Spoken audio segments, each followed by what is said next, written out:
న్యాయం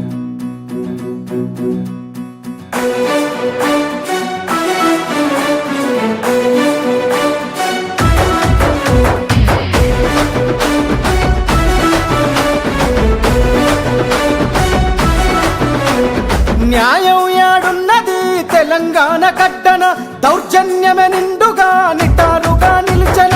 చట్టం మీ చుట్టమై చిందులు వేస్తున్నది, అన్యాయం విధి అంటే సంకల్లేస్తున్నది. ఆపితే గదు కథ పోరాట పంత, అలుపసలే ఎరుగదు ఇది ఉద్యమాల నేల.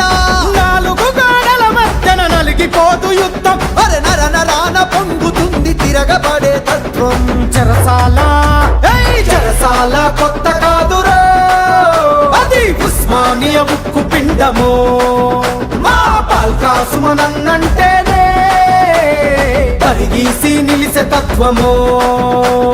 న్యాయం యాడున్నది తెలంగాణ కట్టన, దౌర్జన్యమే నిండుగా నిటారుగా నిలిచన. 22 సీట్లలో 7 సీట్లు గెలిచిన కాంగ్రెస్ ఎట్లా చైర్మన్ అవుతుంది భయ్? 22 వార్డులలో 14 వార్డులు గెలిచిన మేమెట్లా చైర్మన్? అయినా సుమన్ గారికి పోరాటాలు కొత్త ఏం కాదు. ఆనాడు సమైక్యవాదుల మీద పోరాడినటువంటి విద్యార్థి ఉద్యమకారుడు సుమన్. సుమను గతంలో తెలంగాణ ఉద్యమంలో 10 సార్లు జైలుకు పోయింది. 6 నెలలు జైల్లో ఉన్న వివిధ సందర్భాలు.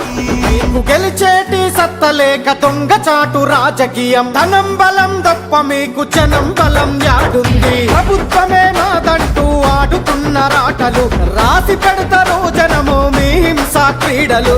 కన్నెర్రా చేస్తున్నది కేతన పల్లి కట్ట, కాసుకోండి రా బిడ్డ యుద్ధమయిక మీదట. దౌర్జన్యం గుండెలు అదిరేలా శబ్దము, ముందున్నది ముసుర్లా పండుగైగా చూసుకో. ఒక్కడైతే కాదురా మా పాల్కా సుమనన్న, వెనువెట్టే ఉన్నది గులాబీల సైన్యమన్నా.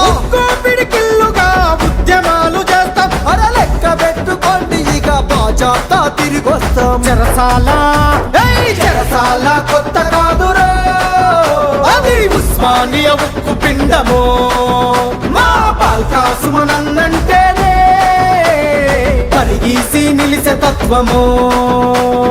చెరసాల కొత్త కాదురా, అది ఉస్మానియా ఉక్కు పిండము.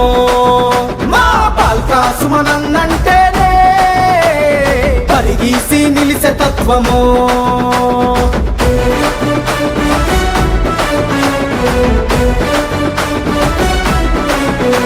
నేను జైలు పోయినా కూడా కేతన్పల్లి మున్సిపాలిటీలో వివేక్ గెలవలేడు. ప్రజలన్నీ గమనిస్తా ఉన్నారు. జై తెలంగాణ.